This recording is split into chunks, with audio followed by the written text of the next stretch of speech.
to having me over here. I'm very thankful to Sir also, who has almost covered everything in his 15 minutes talk, so that I can just rush through my slides.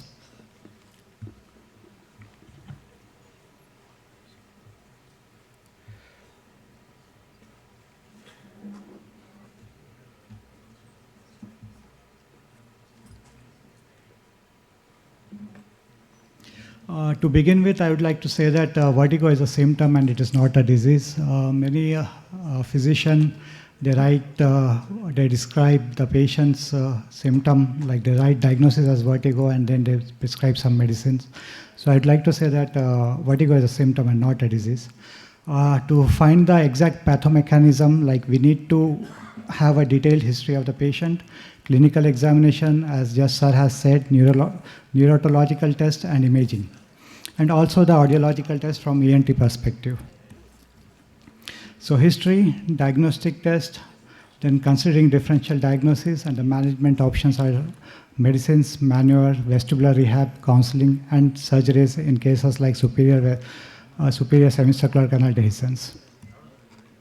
Vertigo is not a spot diagnosis in many instances because two different conditions can have a similar presentation.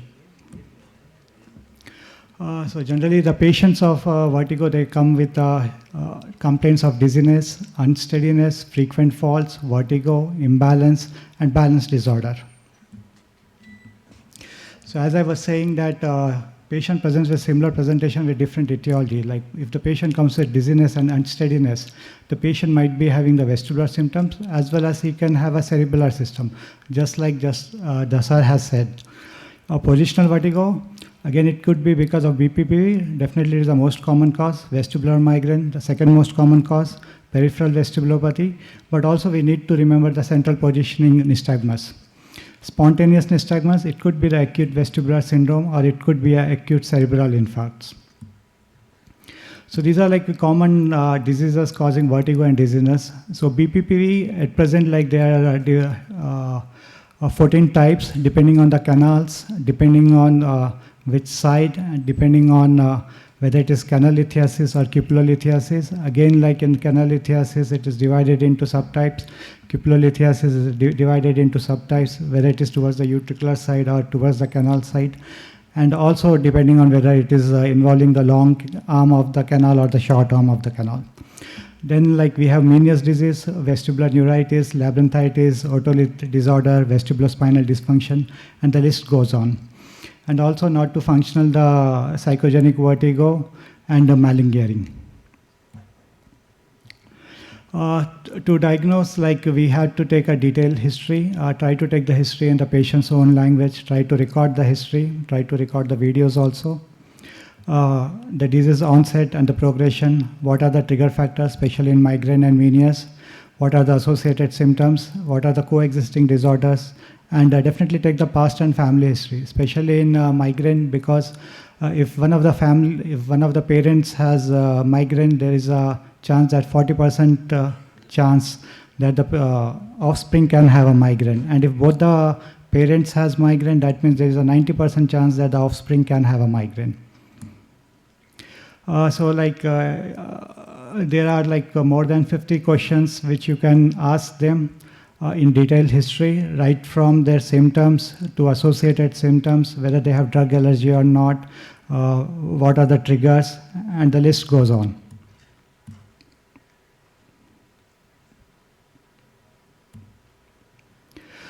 Depending on the time and duration, we can definitely diagnose, or at least we can have a glimpse of idea what are the different kind of vertigo. If the duration of vertigo is less than 1 minute, then typically it is seen in a BPPV or bilateral peripheral vestibulopathy. If the duration of dizziness is few minutes, then we should think of a transient ischemic attacks or otolith dysfunction. If the duration of vertigo is from minutes, hours, and days, then like definitely we should consider vestibular migraine, strokes. If the duration is from 20 minutes to 12 hours, then a Meniere's disease, also associated with audiological symptoms like decreased hearing and the tinnitus. If it is from a few hours to few days, then consider vestibular neuritis. And if it is for months or even maybe years, then definitely consider the functional dizziness.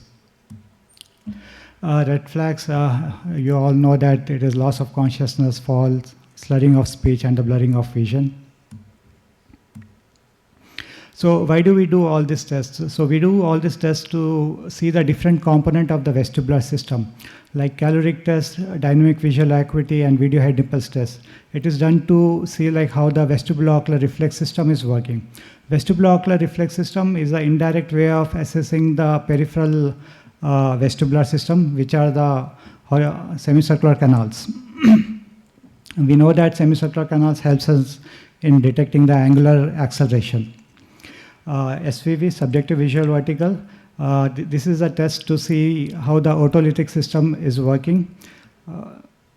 Then the posturography and the craniocorpography, this is to see how the vestibulospinal reflex system is working. And VNG or the oculomotor test, and this is to see the central mechanism, that is the brain. Now, examining a dizzy patient without removing fixation is like having to auscultate the heart without a stethoscope. This is a famous line said by Halmegi, professor, like he is considered to be a father of modern vestibular science. When you are recording the eye movement using a VOG system, make sure that it should have a high resolution infrared cameras. Let us see a few videos and try to tell me the diagnosis. 27 years female, comes with acute vertigo 2 days, right beating nystagmus, fast component towards the right, slow components towards the left.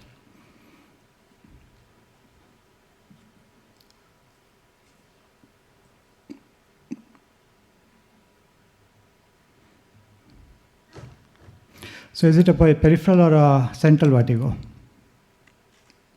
How many of you say it's a peripheral vertigo? How many of you say it's a central vertigo?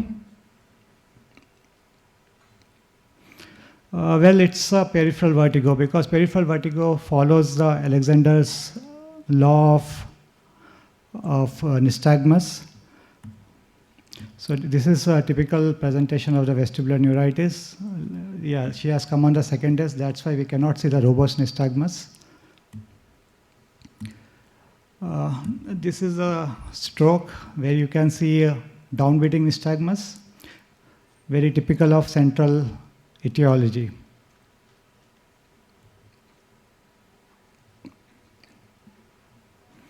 What is the diagnosis? Anyone?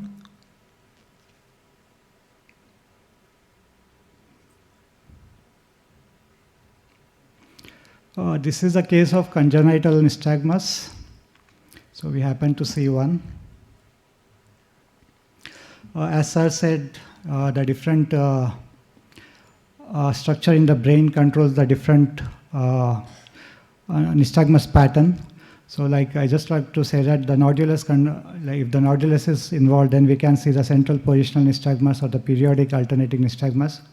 If the flocculus is involved, then you can see a smooth pursuit deficit or a gaze-evoked nystagmus, impaired VOR suppression, and a downbeat nystagmus. And if the vermis is involved, you can see the dysmetric saccades.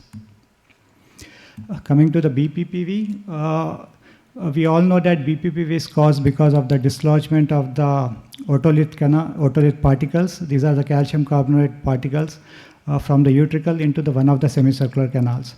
So just dislodging doesn't cause a BPPV attack. There should be a critical mass which has to be attained, which brings about a change in the density of the endolymphatic fluid, which in turn disturbs the cupula, which leads to the BPPV and vertigo.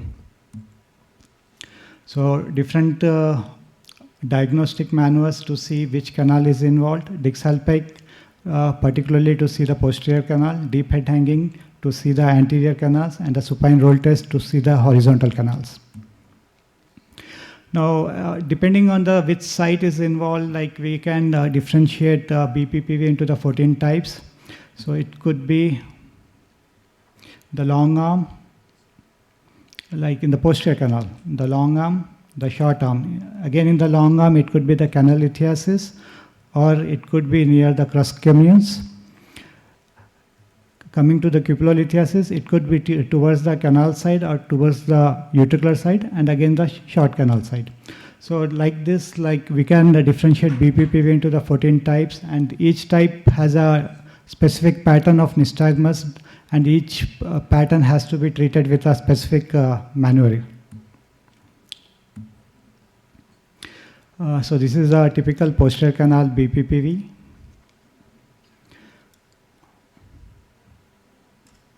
Of canal lithiasis.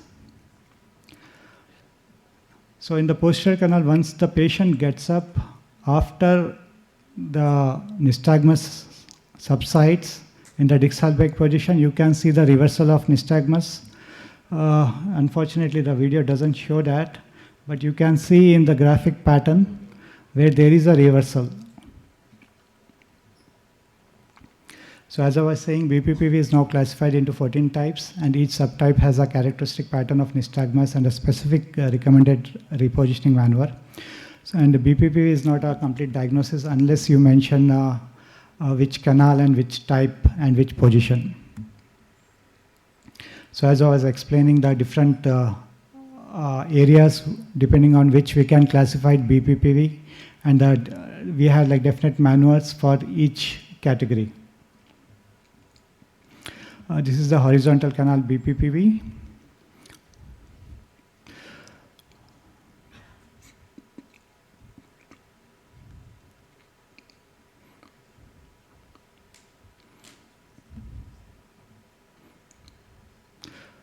Yeah. So this is a BPPV of the left horizontal canal. On the right side, let me just play.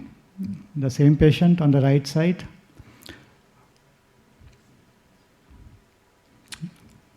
So this is a geotrophic type. That's it. That means that the nystagmus beats towards the earth. And depending on the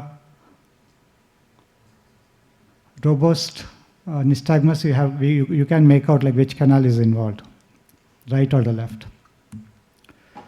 So this is a central positioning nystagmus. Dynamic visual acuity.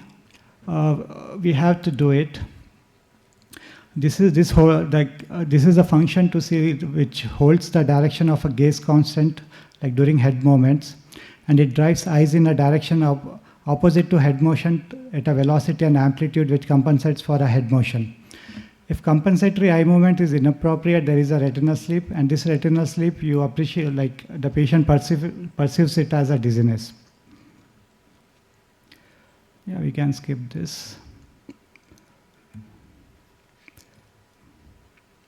So SVV testing, like it has to be done in a dark pitch room, and you have to use tubular vision to test the subjective visual vertical test, because the patient should not get any clue depending on which he will be able to make the line straight into a vertical straight line.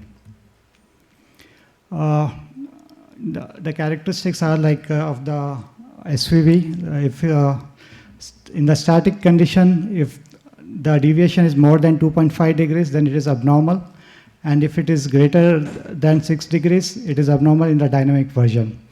So most of the otolytic dysfunction, they present as a rocking sensation rather than a spinning one. So vestibule the reflex is to see, like when you turn your head to the one side, your eyes moves to the opposite side with the same speed, and the gain should be around 1. Then you say that VOR test is normal, and it can be done like in all the 3 planes. So you see a catch-up saccades where after a head turns to one side, you see that the eye tries to catch up, and therefore the gain is less than 1. When the gain is almost 1, then you say that the test is normal. So the vestibular evaluation test helps to differentiate between the central vestibular functional and the systemic causes, or maybe a combination of all, a few, sorry. Right. So actually sir has already shown the manuals. So I don't want to show the same thing again. Maybe you can see the cements plus, Jacobini manual is done for the anterior canal BPPV, where the patient is made to lie at a 30 degrees from a horizontal plane. You see that the otolith particles, how they move in the canal. And again, when the patient sits up, the otolith particles, they move slowly into the utricle.